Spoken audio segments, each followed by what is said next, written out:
नमस्कार दोस्तों, कभी कभी हमें पुरानी कुछ कहानियाँ, लोक कथाएं ऐसी सुनने को मिलती है जिन पर विश्वास करना बहुत मुश्किल हो जाता है। ऐसी ही एक सच्ची कहानी हम आपको सुनाते हैं।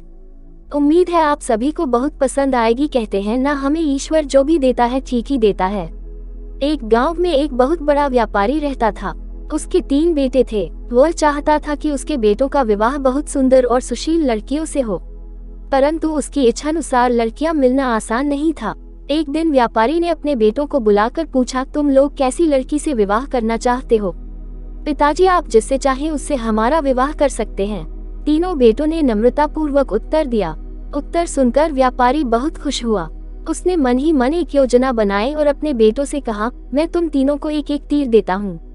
सामने वाले मैदान में जाकर तुम इन तीरों को 3 अलग अलग दिशा में छोड़ो।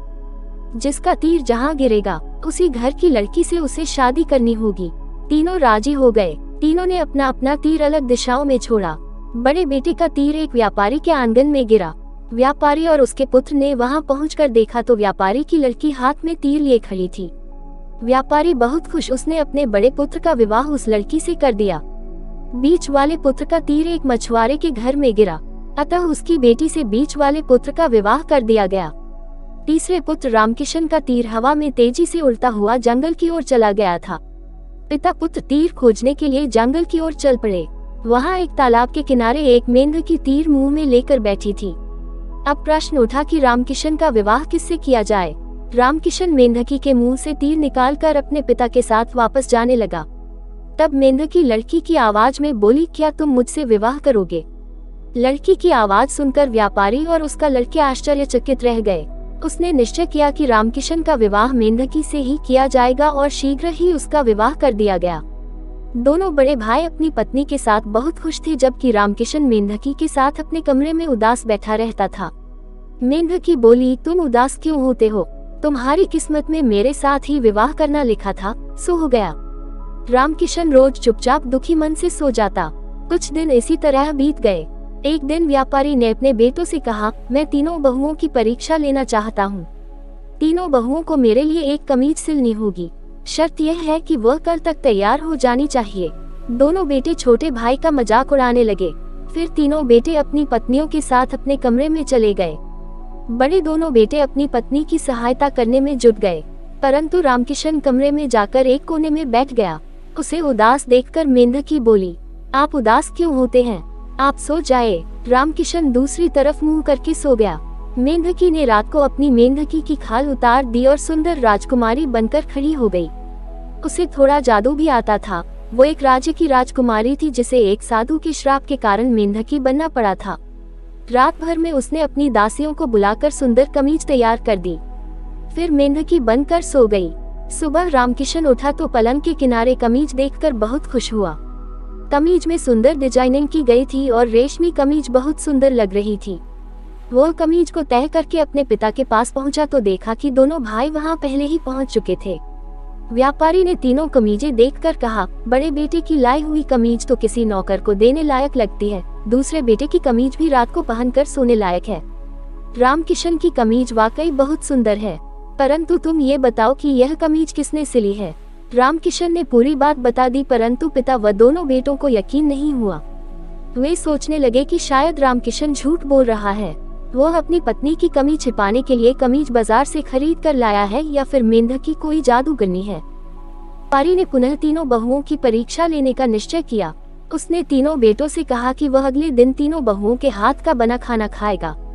पहली बहू का खाना सुबह, दूसरी का दोपहर व तीसरी का बना भोजन शाम को खाएगा। पिताजी की बात सुनकर दोनों बड़े बेटे हंसते हुए अपने कमरे में चले गए, परंतु छोटा रामकिशन उदास होकर अपने कमरे में चला गया। दोनों की पत्नियां भोजन की तैयारी में लग गईं, परंतु वे साथ ही साथ यह भी जासूसी करती रही कि तीसरी वाली भोजन कैसे तैयार करती है। मेंढकी यह बात अच्छी तरह जानती थी। उसने पहले की भांति अपने पति को सुला दिया। उसके बाद उसने राजकुमारी के रूप में अगले दिन के भोजन की सारी तैयारी अपनी दासियों के साथ मिलकर की और मेंढकी बनकर सो गई। व्यापारी ने सुबह का भोजन बड़ी बहू के हाथ का बना खाया तो उसे यूं लगा कि आज उसके दांत ही टूट जाएंगे। उसने थोड़ा सा ही भोजन खाया और बाकी सब छोड़ दिया। दोपहर के भोजन में भी इसी प्रकार हुआ। फिर जब शाम हो गई तो व्यापारी मेज पर भोजन करने बैठा। उसने देखा उसके सबसे छोटे बेटे ने मेज पर अनेक प्रकार के व्यंजन पहले ही से रखे हैं। उसने पिता के लिए भोजन परोसा और स्वयं भी खाने लगा। भोजन बहुत ही स्वादिष्ट था। दोनों लोग उंगलियां चाटते रह गए, परंतु उन्हें स्वादिष्ट भोजन तैयार होने का रहस्य समझ में नहीं आया। वे बस भोजन की प्रशंसा ही करते रहे। अगले सप्ताह व्यापारी का जन्मदिन था। उस दिन पूरे शहर को निमंत्रित किया गया ताकि सबको तीनों बहुओं से भी मिलवाया जा सके। खूब बड़ी दावत का आयोजन किया गया। दावत के वक्त सभी लोग सही वक्त पर पहुंचने लगे। दोनों बड़े बेटे अपनी पत्नियों के साथ दावत के लिए पहुंच गए।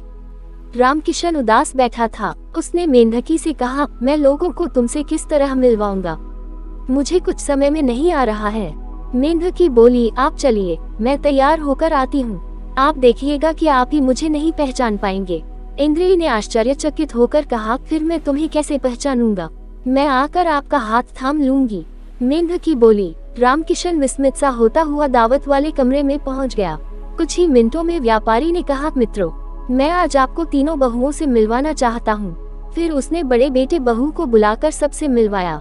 रामकिशन का दिल घबरा रहा था कि अब मंझले के बाद उसकी बारी है। तभी दरवाजे पर एक घोड़ागाड़ी आकर रुकी। उस घोड़गाड़ी में सुनहरे पंख लगे थे। वह मोतियों से जड़ी थी। 6 घोड़े उसे खींच रहे थे। उसमें से अत्यंत सुंदर अप्सरा उतरी तो सबकी निगाहें उसकी ओर मुड़ गईं। तभी उस अप्सरा ने आकर रामकिशन का हाथ पकड़ लिया। सारा हॉल तालियों से गूंज उठा। अब व्यापारी ने अपने मंझले व छोटे बेटे और दोनों छोटी बहुओं का परिचय मेहमानों से करवाया। रामकिशन खुशी से फूला नहीं समा रहा था। वह मौका पाकर अपने कमरे में गया और वहां जाकर मेंढकी की खाल जला डाली। फिर वह दावत में आ गया। दावत के बाद सब अपने अपने घर खुश होते हुए चले गए। बेटे अपनी पत्नियों के साथ अपने कमरों में जाने लगे तो व्यापारी आश्चर्य से छोटी बहू की ओर देखने लगा। बहू बोली, पिताजी, मैं किसी श्राप के कारण मेंढकी बन गई थी। आज रामकिशन ने मुझे उससे मुक्ति दिला दी है। वह आपका गुणी और होनहार बेटा है। उसे पति के रूप में पाकर मैं बहुत खुश हूँ। सब लोग सुखपूर्वक साथ साथ रहने लगे।